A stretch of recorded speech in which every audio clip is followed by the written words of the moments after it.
So ব্যক্তিরা আমি না জাস্ট ক্যাজুয়ালি ক্যামেরাটা অন করে রেখেছিলাম একটা প্র্যাঙ্ক করার জন্য, বাট একদম পুরা ওখানে একদম পুরা পুরা একদম সেখানে মেন কটা জিনিস আছে ঘোরার জন্য। কিচ্ছু নেই, ফাঁকা জায়গা, পুরা ফাঁকা প্লেস, শুধু বসার জন্য গাছ জায়গা আছে। রাত্রেবেলা সে ভাই 10টা 11টা 12টা 2টা অব্দি বসানো হয়। ও হঠাৎ এমন কিছু শেয়ার করা শুরু করলো যা শুনে আমি জাস্ট স্পিচলেস হয়ে গেলাম। আমি বেশ অবাক হয়ে গেলাম। ওর চাইল্ডহুড মেমোরিটা শোনার পর আমার মনে হলো এটা কিন্তু লুকিয়ে রেকর্ড করা ঠিক হবে না, তাই আই থিঙ্ক মিথ্যে বলছে না। So I decided to go face to face. চলুন ওর মুখ থেকেই শুনে নেওয়া যাক ওর অবিশ্বাস্য গল্পটা। পায়খানা বুড়ি খেয়ে রে। মা মানে একটা দুর্গা কালী ঠাকুর, সুন্দর একটা পরিবেশে বসে তুই দুলতে পারবি, দোলনা আছে, বাচ্চাদের দোলনা। মানে তোর কথা হচ্ছে সেই জায়গাটা মন্দিরটা ভালো, সেখানে ঠাকুর কথা শোনা লোকের। লাইকানি বুড়ির কাছে গিয়ে মানত করেছিল যে যেন কথা বলতে পারে। অনেক জল ফল ঢেলেছে সমুদ্রের কিনারে, তারপরে কথা বলতে পেরেছি। এই সময় যে আমি গেছিলাম ওই সময় আমার মনে খুব শান্তি ছিল, হেভি লেগেছিল, হেভি। যাও দেখ হেভি লাগছে একটুখানি, ঠিক আছে, এসব হেভি লাগছে। হ্যাঁ, জীবন মাঝে মাঝে এমন জায়গায় নিয়ে চলে আসে যা আমাদের প্ল্যান থাকে না, অনেকটা স্পন্টেনিয়াস ট্রিপের মতো। আড্ডা দিতে দিতে হঠাৎ করেই আমরা পৌঁছে গেলাম ওই পবিত্র স্থানে।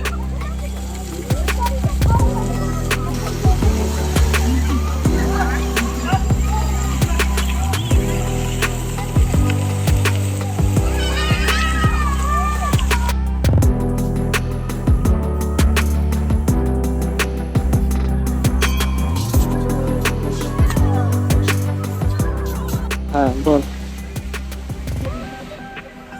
আমি আসল কথা বলি না কোনো জায়গায় কোনো কথা, এই কারণে যে আমার মুখের স্ল্যাং ল্যাঙ্গুয়েজ গুলো সব জায়গায় প্রকাশিত পেয়ে যায়, এই জন্য আমি বলতে চাই না। না আমি বলে দিতাম সব কিছু কথা। বল না। আমার স্ল্যাং ল্যাঙ্গুয়েজ আমার- এখন এখন আমি বড় হয়েছি, বুঝতে শিখেছি, এই জন্য স্ল্যাং ল্যাঙ্গুয়েজ ইউজ করে ছাড়তে যাই না কোথাও। এটা হচ্ছে আমার সমস্যা। না আমি বলে দিতাম, এখন সবাই স্ল্যাং ইউজ করে। স্ল্যাং ইউজ করে তো কি হয়েছে? পবিত্র স্থানে এসে স্ল্যাং ইউজ করাটা এটা কি? তুই যেটা বলছিলিস বল। সবাই সবাই নতুন জামা প্যান্ট পরে এসছে, কেন কেউ নোংরা জামা প্যান্ট, বলছি ভুল, ছেঁড়া জামা প্যান্ট কেন পরে আসেনি, এইটা বলতে চাইছিস তো? ছেঁড়া জামা প্যান্ট না, সবাই স্টাইল করে এসছে। সবাই স্টাইল করে এসছে। হ্যাঁ। আচ্ছা, সমস্যাটা কি? ঠাকুর মন্দিরে তো ভগবানের কাছে কৃপার জন্য আছে, মন যাতে পবিত্র থাকে সেই জন্য আছে। কিন্তু মানুষ যখন কি বলে, তার ইন্টেনশন যখন কি বলে, তার সৌন্দর্যের প্রতি যখন তার ইন্টেনশন চলে আসে, তো তখন মানুষের কি হয়ে যায়, ভগবানের প্রতি ভক্তি কমে যায়। মানুষের ইন্টেনশন শুধু এইটুকুই থাকে যে সে জামাটা কোথায় ঠিক করছে, প্যান্টটা কোথায় ঠিক করছে, জুতাটা ঠিকঠাক পড়েছে নাকি, মানে তার সৌন্দর্যের দিকটার কথা ভাবে। তখন মানুষের ভক্তি কমে যায়। তুই এবার সবাইকে বোঝাতে যাবি এটা? অবশ্যই জানার না। কোনো দরকার নেই। নতুন বছরের জন্য লোকেরা বেরোতে যায়। আমার দুজন মন্দিরে পুজো দিতে এসেছি। মন্দিরের নাম হচ্ছে কি মায়াকালী মন্দির? মন্দির। নামটা আমি এখনো পড়িনি, শুধু কানে শুনেছি। মানুষ আজকাল নিজেদেরকে সৌন্দর্য দেখানোর কারণে মানুষের সবকিছুর প্রতি ভক্তি, বিশ্বাস, ভালোবাসা সবকিছু উঠে যাচ্ছে, সবকিছু। ছাড় ভাই, এত বলিস না এত কিছু।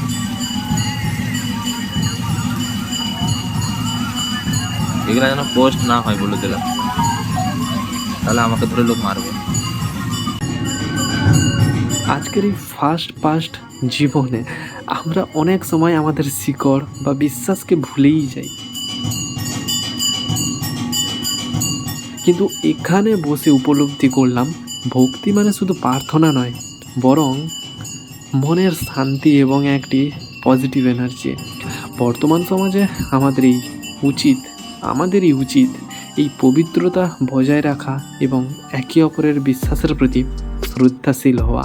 আসলে আমরা যখন পড়াশোনা বা ক্যারিয়ার নিয়ে খুব বেশি এনগেজড হয়ে পড়ি, তখন না এই ছোটোবেলার স্মৃতিগুলোই আমাদের মনের জন্য একটা স্পিরিচুয়াল, মানে একটা থেরাপিউটিক কাজ করে। আপনাদের ছোটবেলার এমন কোনো আনফরগেটেবল মেমোরি আছে তো অবশ্যই শেয়ার করতে পারেন।